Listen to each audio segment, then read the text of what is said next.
Good morning, ছাত্ৰ-ছাত্ৰী সকল। এই ভিডিঅ'টোত অনুশীলনী 1.2 ৰ কোৱেশ্চন নম্বৰ 6 to 7 আৰু 8 সমাধান কৰিম। ইয়াৰ আগৰ সকলোবিলাক কোৱেশ্চনৰ সলিউশনৰ ভিডিঅ' দিয়া হৈছে। তুমি যদি চোৱা নাই ডেসক্ৰিপচনত লিংক আছে চাই লবা। এতিয়া কোৱেশ্চন নম্বৰ 6 টো চোৱা।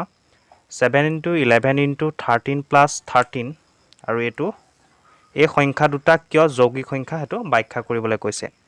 এতিয়া এই কোৱেশ্চনটোৰ সলিউশনটো জনাৰ আগতে তুমি জানিব লাগিব যে যৌগিক সংখ্যা কাক কয়। ক্লাস 10 পাইছে যেতিয়া তুমি তো গম পোৱাই চাগে যৌগিক সংখ্যা কাক কয়। যেতিয়া কোনোবা এটা সংখ্যাৰ উৎপাদক দুটাতকৈ অধিক হয় তেতিয়া সেই সংখ্যাটোক আমি যৌগিক সংখ্যা বুলি কওঁ আৰু যিবিলাক সংখ্যাৰ উৎপাদক দুটা হেতু মৌলিক সংখ্যা বুলি কওঁ। এতিয়া আমি এই সংখ্যাটো লৈ লম যেটো দিয়া আছে। এটা চোৱা এই সংখ্যাটো একচুয়ালি এনেকে এটো পূৰণ কৰি থৈছে আৰু এটো প্লাস কৰি থৈছে। গতিকে এটোৰ পৰা আমি উৎপাদকখিনি উলিয়াই লবগে লাগিব। দুটাই ওলাই নে দুটাতকৈ অধিক ওলাই। এতিয়া আমি এটো পদটো 13 আছে, এটো পদটো 13 আছে। গতিকে 13 এটা ইয়াৰ পৰা আমি কমন লম। ইয়াত থাকি যাব 7 * 11। ইয়াত থাকি যাব 1 7×77 + 1 তাৰমানে এটো 1378। এটা 78 ৰ তুমি উৎপাদক উলিওৱা। এটোক 2 ৰে যাব লাষ্টত 8 আছে। 2 × 3 = 6 এলাকটা গল 2 × 9 = 18 3 × 13 = 39। তাৰ মানে আমি 1378 ৰ উৎপাদক পালো 2 * 3 * 13। এটা চোৱা আমি এই সংখ্যাটোৰ উৎপাদক কি পালোগে। ইয়াত 13 দুটা আছে, 2 আছে, 3 আছে। গতিকে ইয়াতো উৎপাদক দুটাতকৈ অধিক আছে। গতিকে এটো আমাৰ যৌগিক সংখ্যা হ'ব। নেক্সট ইটো সংখ্যাটো তেনেকে কৰিব পাৰা। ইটো সংখ্যাত আমাক দিছে 7 * 6 * 5 * 4 * 3 * 2 * 1 + 5। এটা ইয়াত 5 আছে, ইয়াত 5 আছে। গতিকে ইয়াৰ পৰা আমি প্ৰথম 5 এটা কমন লম। 6 * 7 * 6 * 4 * 3 * 2 * 1 + 1। 5 টো কমন লৈ ললা। গতিকে ইয়াত 1 টো থাকি যাব। এতিয়া পূৰণ কৰা। এটো হ'বগে 6 × 7 = 42। 42 মই পূৰণ কোডটো মাৰি দিছো ক্যালকুলেটৰত। এটো পূৰণ ফলটো পাইছোগে 1008 + 1।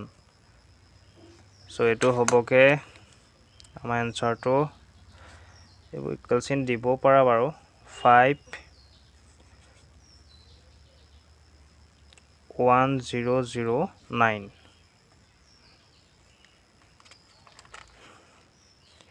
এই সংখ্যাটোৰ আমি উৎপাদক এটা 5 পাইছো আৰু এটা 1009 পাইছো। তাৰ মানে আমি দুটা উৎপাদক পালোই, হয়নে? ইয়াৰ উপৰিও এই সংখ্যাটোৰ এটোক যদি আমি উৎপাদক বিশ্লেষণ কৰো তেতিয়া হলে ইয়াৰ পৰা আৰু উৎপাদক ওলাব। তাৰ মানে আমি কি বুজিলো যে এই সংখ্যাটোৰ উৎপাদক দুটাতকৈ অধিক। সেই কাৰণে কি হ'ব এই সংখ্যাটো যৌগিক সংখ্যা হ'ব।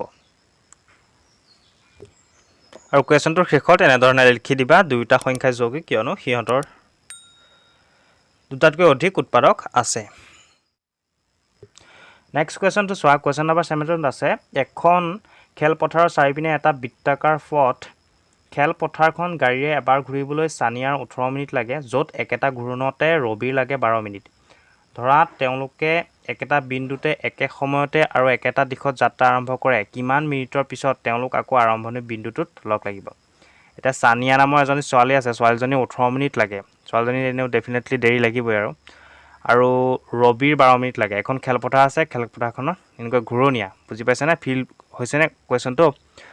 গতিকে সেই খেলপথাৰখন ঘূৰিবলৈ এই ছোৱালীজনীক 18 মিনিট লাগে, ল'ৰাটোক লাগে 12 মিনিট। মই সানিয়াক ছোৱালী বুলিয়ে ধৰিছো আৰু। এতিয়া আমি কি কৰিব লাগিব গম পাইছা নাই?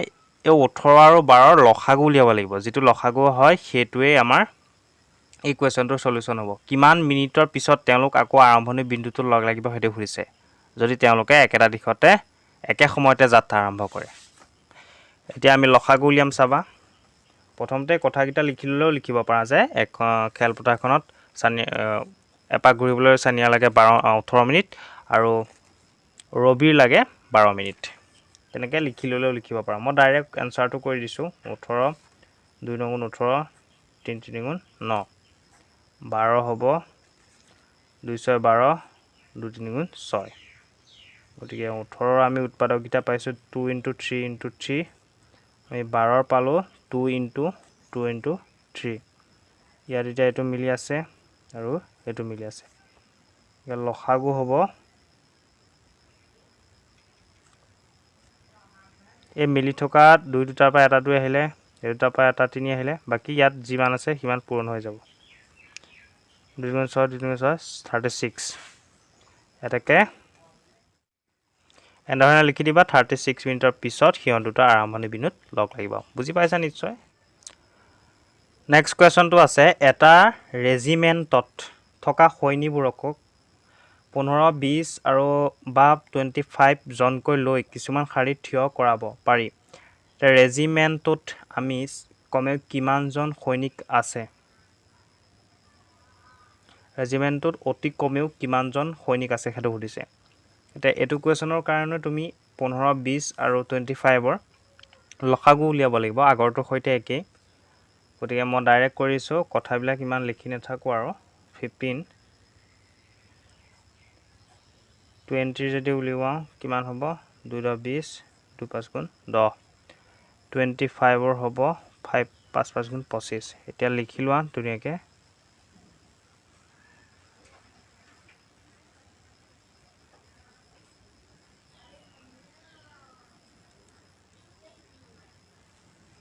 এতিয়া চোৱা লসাগু কি হ'ব?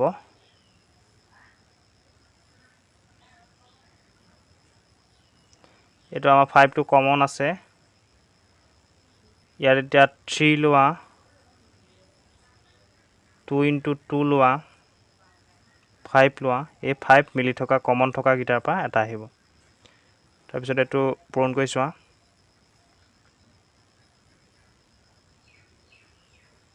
3 × 2 × 2 × 5 × 5 এনচাৰ পাবা 300। তাৰমানে আমি ৰেজিমেণ্টটোত অতি কমেও 300 সৈনিক পাম। লাষ্টত লিখি দিবা যে ৰেজিমেণ্টটোত এইদৰে ৰেজিমেণ্টটোত অতি কমেও 300 সৈনিক আছে। নেক্সট কুৱেশ্যনটো চোৱা এটা ঘণ্টা 18 ছেকেণ্ডত আৰু আন এটা ঘণ্টা 60 ছেকেণ্ডৰ অন্তৰালত বাজে। কোনো এক সময়ত দুয়োটা ঘণ্টা একেলগে বাজিলে তাৰ কিমান ছেকেণ্ড পিছত ঘণ্টা দুটা পুনৰ একেলগে বাজিব? এতিয়া এগেইন এইটো কুৱেশ্যনতো আমি লসাগু উলিয়াব লাগিব। যিকেইটা সংখ্যা পাইছা 18 আৰু 60ৰ লসাগু উলিয়ালে উত্তৰটো ওলাই যাব। গতিকে আমি 18 প্ৰথমতে উৎপাদক উলিয়াম 2 × 18 3 × 3 3 × 9 60 60 উলিয়ালে কি হ'ব 2 × 60 2 15 30 3 5 × 15। গতিকে আমি 18ৰ ক্ষেত্ৰত উৎপাদক পালোগৈ 2 × 3 × 3 আৰু 60ৰ ক্ষেত্ৰত উৎপাদক পাইছোঁ আমি কিমান 2 × 2 × 3 × 5। ইয়াত এতিয়া কোনটো কমন আছে? এই 3টো কমন আছে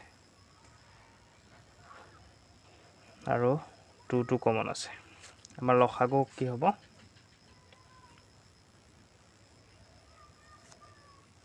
কমন থকাটোৰ পৰা এটা বাকী এই দুটা হ'ব 3 × 2 আকৌ এই দুটা 3ৰ পৰা এটা 3 আহিলে 5 টো 5।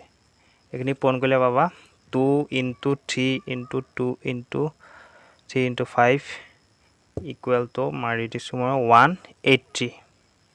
180 মানে লাষ্টত লিখি দিবা এই কুৱেশ্যনটোৰ শেষৰ লাইনটোৰ পৰা দুয়োটা ঘণ্টা একেলগে বাজিলে তাৰ এইটো 80 ছেকেণ্ড 80 ছেকেণ্ডৰ পিছত পিছত ঘণ্টা দুটা পুনৰ একেলগে বাজিব। মানে দুইটা ঘণ্টা একেলগে বজাৰ পিছত আকৌ তাৰ 180 ছেকেণ্ডৰ পিছত ঘণ্টা দুটা পুনৰ একেলগে বাজিব। বুজি পাইছা নিশ্চয়? লাষ্ট কুৱেশ্যনটো চোৱা এটা অনাতাঁৰ কেন্দ্ৰই প্ৰতি দুদিনৰ মূৰে মূৰে অসম সংগীত বজায় আন এটা কেন্দ্ৰই সংগীত প্ৰতি 3 দিনৰ মূৰে মূৰে বজায়। 30 দিনত মুঠতে কিমান বাৰ দুয়োটা অনাতাঁৰ কেন্দ্ৰই একেটা দিনত সংগীত বজাব? সেইটো সুধিছে। এতিয়া সলিউশনটো চাই যাবা।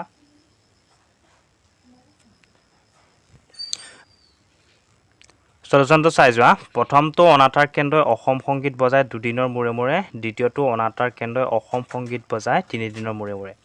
এতিয়া আমি 2 আৰু 3ৰ যদি লসাগু উলিয়াওঁ,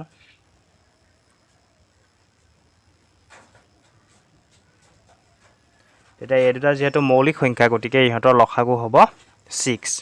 তাৰ মানে 2টা অনাতাঁৰ কেন্দ্ৰই অসম সংগীত বজায় 6 দিনৰ মূৰে মূৰে, মানে 6 দিনৰ মূৰত এবাৰ অসম সংগীত বজায় 2টা অনাতাঁৰ কেন্দ্ৰই।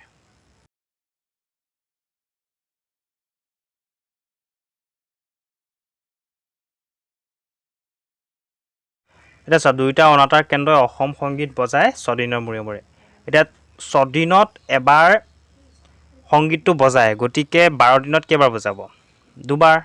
ঠিক একেধৰণে আমি এতিয়া কি কৰিব লাগে, 30 দিনত কেইবাৰ বজায় এইটো উলিয়াব লাগে। গতিকে 30 দিনত কেইবাৰ বজায় তুমি এইটো ধৰিব পাৰিছা চাগে। 6 দিনত এবাৰ বুজালে, 12 দিনত 2বাৰ, 18 দিনত 3বাৰ, 24 দিনত 4বাৰ, 30 দিনত 5বাৰ বজাব। মানে 6টোৰে মানে 30ক হৰণ কৰি দিছোঁ এক প্ৰকাৰে ক'বলৈ গ'লে। গতিকে 30 দিনত